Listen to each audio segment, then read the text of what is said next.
Okay, ladies and gentlemen of the press, we appreciate that you have made your way here today. We are here so that you can get our position on the speculated date of the protest. And as we get prepared to exercise our democratic franchise, we want to make sure our protest is in the confines of the Constitution. And we're going to make sure that we respect civil liberty, we respect human rights, we respect freedom of movement. However, we're going to make sure that everything that we do will be in the confines of the Constitution. At this point, we're going to turn the mic over to the chairman. He's going to give the official position of the Council of Patriots when it comes to the date for the upcoming or the pending protest. Mr. Chairman. Thank you very much, Dr. Wapo. And I'd like to recognize all our officials and members of the COP here present.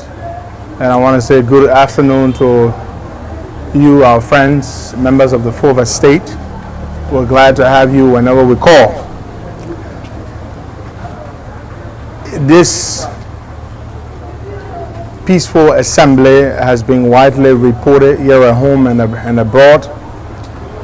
There have been speculations, claims and counterclaims, but the COP has maintained consistently that it intends to exercise its right under the Constitution, Article 17, which states in the first part, which is important, that all persons at all times shall have the right to assemble in a peaceable manner to consult upon the common good. That is exactly what we intend to do. We wrote the government several months ago requesting security protection, as was done on June 7th, and informing them that our peaceful assembly would begin on the 30th of December. That was several months ago. The government took forever to reply us. When they finally did, it refused to grant us the security protection that we requested. We decided that we would insist upon having security protection for our people who will come out.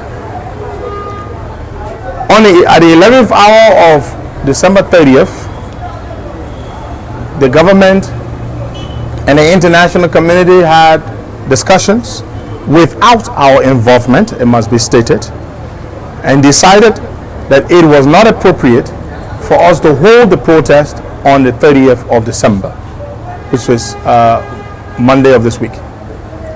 The COP decided that the international community would be the one to issue their statement, and it would not be from us. Then they went back and forth with consultations between the government and the international community.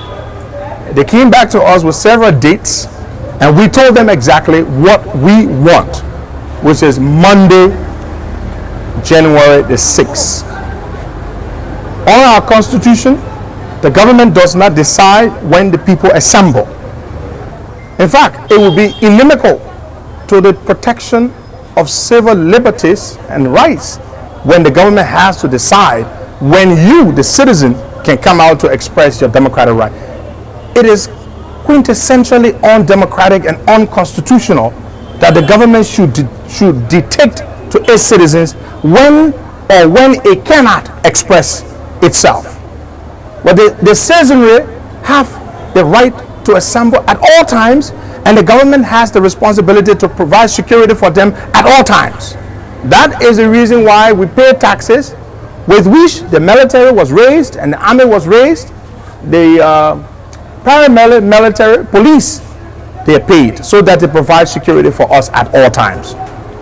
The COP would like to state here categorically that if we were to agree on the desired date of the government, the COP would be setting a bad precedent. It would mean that in the future and going forward, anytime any citizen wishing or desiring to assemble to protest would have to wait for the consent of the government, would have to wait for the government to dictate to them when they can assemble. And that would undermine our Constitution. Therefore, the COP has deliberated among itself and has decided that the COP maintains that its alternative date after December 30th was denied us, our alternative date that was pronounced on the morning of December 30th, Monday, January 6th, is the same date that we intend to peaceably assemble. For the mere fact that if we give in, as we've given too much, the government asks that we do not protest on the 30th. The international community intervened. We gave in. What concessions did the government make to us? We have exercised the highest level of reasoning. We've been cooperative. We have been respectful of our international partners. And we think it is unfair to us. And beyond that, it undermines our constitution that the government has to decide what date a citizen can express himself or herself. Therefore, I want to reiterate, the COP has decided that January the 6th, Monday of next week, is when we will come out in our numbers to assemble and to petition our government. Now, I'd like to say this. If the government has the resources to provide security for us on January the 4th, the government should definitely also have the resources to provide security on January the 6th. Anything you can do on January the 4th, you should be able to do on January the 6th. And the government does not have a choice when it comes to providing security for its citizens. It is a fiduciary, fundamental, and constitutional responsibility of the state to protect all citizens at all times. We are afraid that our country is slipping into an abyss of ruthlessness, lawlessness, and disregard for the Constitution. And we, the COP, do not want to be active participants in the violation and the abuse of our Constitution. We've given too much and we've been given nothing. Therefore, we maintain and respectfully insist to our international partners that we do not and will not assemble on Saturday, January the 4th. Because to do so would tell President Weah that at any point in time in the future, he can dictate when people should assemble. When the CDC was in opposition, it did not write the Ministry of Justice to carry caskets on their shoulders or their heads in this town. When the CDC was in opposition, it did not write to the government requesting security protection to assemble at the American Embassy for 3 nights to tarry. But we are better than them. But what we would not do is to allow ourselves to be subservient to the whims and caprices of the powers that be. At this point, we'll stop here and take 4 questions. Thank you very much. Okay, ladies and gentlemen, thank you very much, Mr. Chairman. We will take 4 questions at this time, and please be patient as we recognize you. My name is James Goodeflomo. I report for Spoon FM and Spoon TV. Mr. Chairman Henry P. Costa, of recent, we have been following several press conferences from the Council of Patriot, ranging from the press conference before December 30th and after and today. Yesterday, you were on a live broadcast on social media. You talk about a reform that has to do with the food that you bought for December 30th. You talk about a reform, and surprising to us, we tried to follow that story, but we cannot get a video. Are you still interested in a reform? And the next question is about the international community. I listened to you several times. You said it is not good to disrespect America because America has a very great investment in Liberia. You said that, and they have come out along with other international partners to talk about Saturday.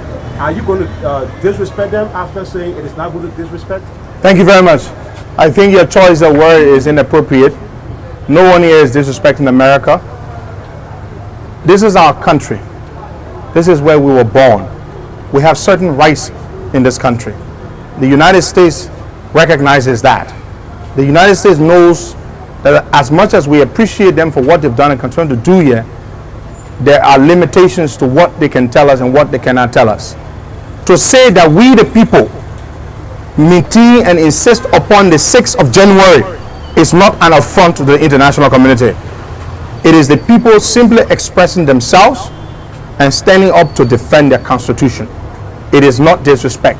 You don't have to respect the United States, but you can cooperate with them. You can reason with them, which is what we've done. That's what we've done. We've accorded the highest level of courtesy to the international community if the president acts.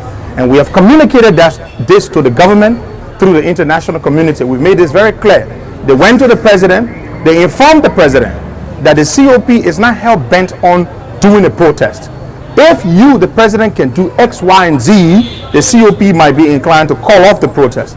The president told the international community, and they came back and delivered his message to us, that he will react or address our concerns in his annual message to be delivered on the third Monday in January. That's too far. We cannot wait for that long. So we just want to make this very clear. If he decides to act now, we might be inclined to reconsidering our position. Let's take another question. Well, my name is Augustine Octavius. I work for Prime Minister. Well, there have been some concern in some quarters. You have within your rank and file some lawmakers. Some people are saying that COP should in fact use by petitioning the national legislature to seek address to whatever problems they have observed with this government. You have two lawmakers that are in your rank and file. Do you have any plan on using that method? So, point of correction, we have more than two lawmakers. We actually have three. Honorable Koluba, Honorable Delo, and Honorable Yomalin. They will be the first to tell you how very irresponsible and reckless the legislature is. It's a no good body. In fact, going forward, there will be regular protests against the legislature. And you're talking about bringing problems to them. How do you take problem to problem? They are a part of what's happening in this country. It is because of their complicity. It is because of their corruption. That is why President Weah has been able to run this country the way he's been running. So, sir, we do not intend to petition the legislature. We intend to protest against them, in fact. You asked about the duration. Again, my response to your first question answers the issue of duration. The duration of the protest is contingent on the president's reaction to the protest. Let's take you. One more, the last one. Mr. Chairman, I'm Trocon Farmer in a report for Fabric. My concern has to do with the breakaway faction of the COP. The Independent Council of Patriots accuse you about taking 200,000 from the government just to cancel the entire protest. Where do you stand as the chairman of the COP? You are a journalist, right? You ask questions. If we had taken money, would we be announcing a protest for Monday the 6th? That's one. Two, there is no breakaway faction of the COP. The individual of whom you speak, whose name I will not mention here, was expelled from the COP. He was found to be secretly recording our meetings. When we discovered him to be a traitor within our ranks, we made a decision to expel him. But the mistake we made, we did not make a public pronouncement that he was expelled. You know how sometimes somebody is fired from an entity and they issue a statement, John Brown no longer works for this company, anybody doing business with him is doing so at his own risk? That is the sort of statement we should have issued behind that gentleman. Had we done that, you would not be listening to him. But it's okay. But the point we want to make here very clearly, and please report exactly as we have stated here, we, the Liberian people, will not accept any government dictating to us when to exercise our rights. If you believe we are not telling you the truth, go and read Article 17 of the Constitution. All persons, at all times, there is a Monday, there is a Tuesday, there is a Wednesday. No, it said at all times. Thank you very much. God bless you all and save the state. Thank you very much. Ladies and gentlemen, we hope listening to your individual news when we leave from here. Thank you. Let's give a photograph.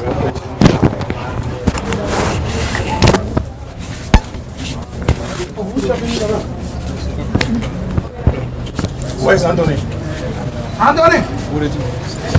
Has he brought it in?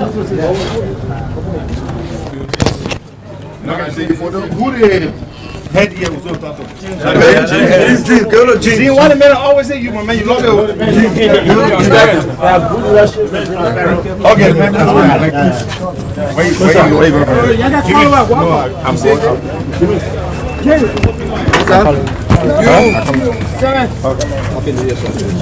You going upstairs, Pastor? No. That was it, James. James, come on, Where is Anderson?